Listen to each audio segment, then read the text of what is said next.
Today, we're going to talk about something a bit heavy.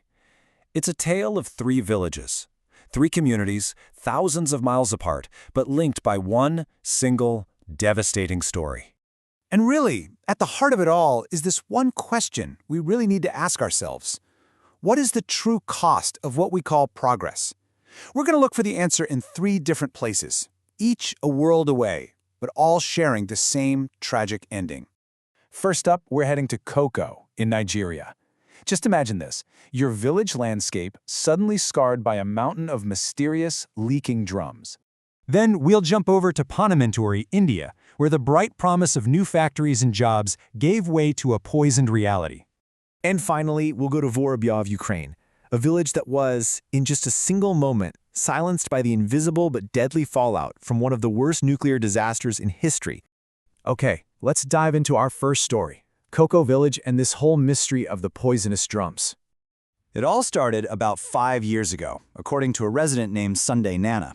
Huge lorries just rolled in, spent the entire day unloading thousands of drums, and then they left. No explanation, no warning, just a quiet exchange with the village chief, and then nothing. And these things weren't just sitting there quietly, they were an active threat. Some were literally smoking in the heat, others were swelling up like they were about to explode, and some already had, leaking this slimy gunk right into the village's drinking water. And the most chilling part? Every single drum was marked with a skull and crossbones. The mystery was finally cracked by a local student, Thomas Agogno. He came back home from university, saw this nightmare, and used what he'd learned to uncover the truth. The drums were filled with poisonous industrial waste, shipped thousands of miles from Italy, and dumped in their backyard. And the price they paid? 13. In the 5 years since those drums showed up, 13 people in this small village have died in horrible, unusual pain, and one of them was Sunday Nana's own elder brother. Now let's travel to our second village, Panamantori, in India. Here, the poison didn't arrive secretly on trucks. It came openly, and it came with a promise. I mean, the contrast is just staggering. On one hand, you have the dream they were sold, jobs, wealth, prosperity for everyone.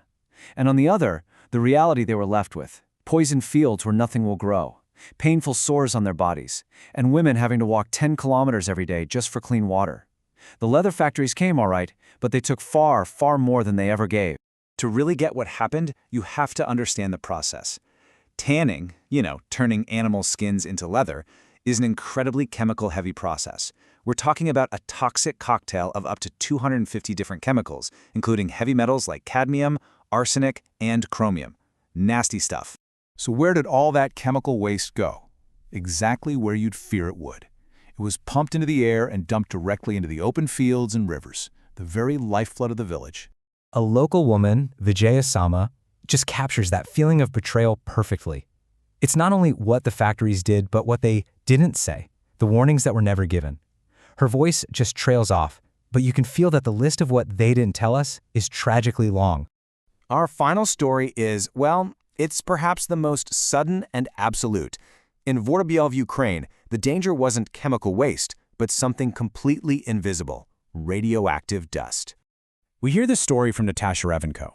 She remembers the exact date of the Chernobyl explosion because it was her mother's birthday. It's such a personal detail, you know? It grounds this huge, almost unimaginable event in something so human. This timeline is just heartbreaking. It shows exactly how a lack of information turned a beautiful spring weekend into a complete tragedy. The kids were just playing outside in what they thought was harmless dust. By the time the warning finally came on Wednesday, it was far too late. The sicknesses started a week later, and just 2 weeks after the explosion, the unimaginable happened to Natasha. She lost all 3 of her children. All 3 of them on the same day. There are no other words for that. And the result for the village of Vorobyov was total annihilation. It became a ghost town. The land is barren. Nothing grows. The people either died or were forced to leave everything they ever knew behind, forever. So, we've looked at 3 different places, 3 different disasters, but what's the common thread here? What is it that ties these tragedies together? Well, the details are different, but the pattern is identical. It doesn't matter if it's toxic waste shipped from another continent, or chemical runoff from a local factory, or radioactive fallout from a state-run reactor. The story's the same. An outside power introduces a poison, and a local, vulnerable community pays the ultimate price for progress they never even get to experience. And that takes us right back to that central question. See, these aren't just stories of tragedy, they're stories of accountability. But the final question isn't just for some faceless government or corporation. It's for us. What poisons are being created in our name for our convenience? And what can we do to stop these stories from ever being told again?